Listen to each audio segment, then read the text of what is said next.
Usisahau kusubscribe, kulike na kucomment. UK Prime Minister Boris Johnson is now out of the hospital just days after being released from intensive care. Johnson contracted the coronavirus and was later admitted to a hospital when his symptoms suddenly worsened. For the first time today, the world heard from Johnson in a video statement where he admitted it could have gone either way for him. Good afternoon.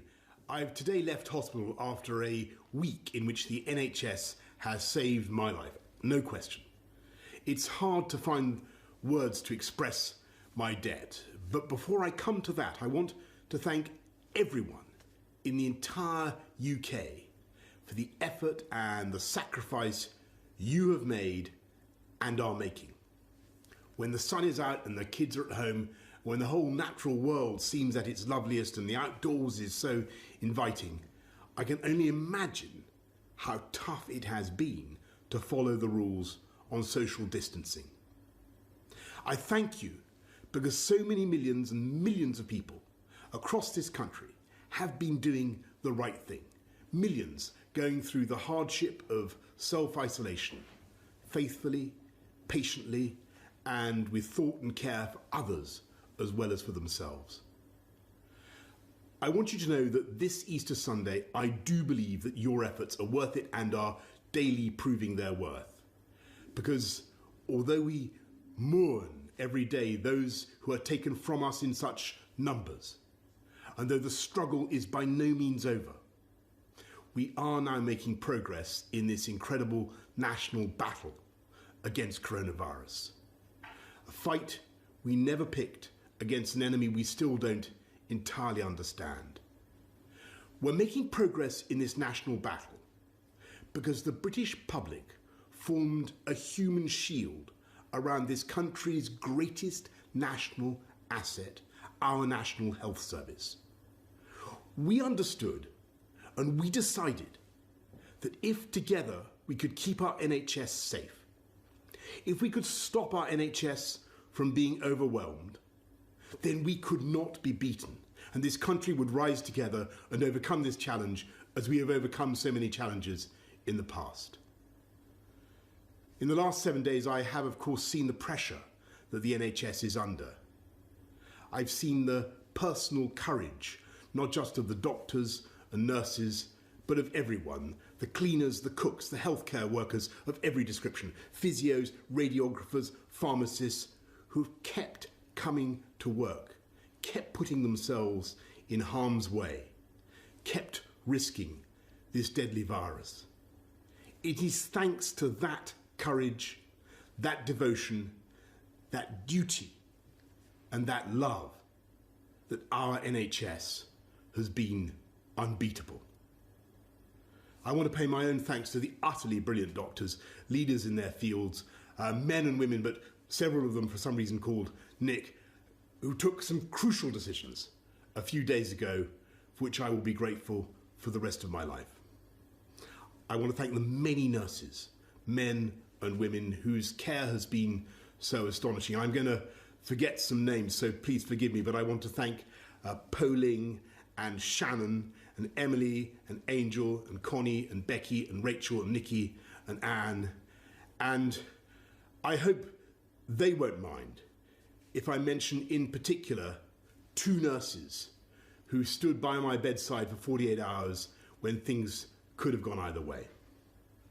They're Jenny from New Zealand, in Invercargill on the South Island to be exact, and Luis from Portugal near Porto. And the reason in the end my body did start to get enough oxygen was because for every second of the night, they were watching and they were thinking and they were caring and making the interventions I needed. So that is how I also know that across this country, 24 hours a day, for every second of every hour, there are hundreds of thousands of NHS staff who are acting with the same care and thought and precision as Jenny and Luis. That is why we will defeat this coronavirus and defeat it together. We will win because our NHS is the beating heart of this country. It is the best of this country. It is unconquerable. It is powered by love. So, thank you from me, from all of us, to the NHS. And let's remember to follow the rules on social distancing, stay at home, protect our NHS, and save lives. Thank you, and happy Easter. All right, that message from the UK Prime Minister Boris Johnson, now out of the hospital. CNN's Bianca Nobilo is in London. So Bianca, you know, that seems a pretty stunning admission from the Prime Minister that it could have gone either way for him. It's startling to hear that, Fred, that the Prime Minister, the leader of the United Kingdom, says it was touch and go for him last week. That's what we'd heard from those close to him as well. His fiancée, who's pregnant with their child, said on Twitter today that it had been very dark days, understandably for her, and that she felt she could never repay the debt to Britain's National Health Service. What we heard from the Prime Minister in that video, which he released this morning, recording after he got out of hospital, was moving. It's a powerful tribute to those who work in the healthcare service. He named them. It's unusually emotional to see that display, but appropriate in these circumstances. But Fred, what I really want to draw viewers' attention to is how important it is that actions follow up those words. That's something that I've been hearing from members of the health service and those on the front lines that I've been speaking to. Obviously, it's wonderful to hear the Prime Minister name those members of the health service who've come from all around the world that nursed him back to health. But there are still problems with PPE all over the country. There is an uneven distribution. There are certain aspects of the kit that people don't have enough of, and Britain is still well behind in testing.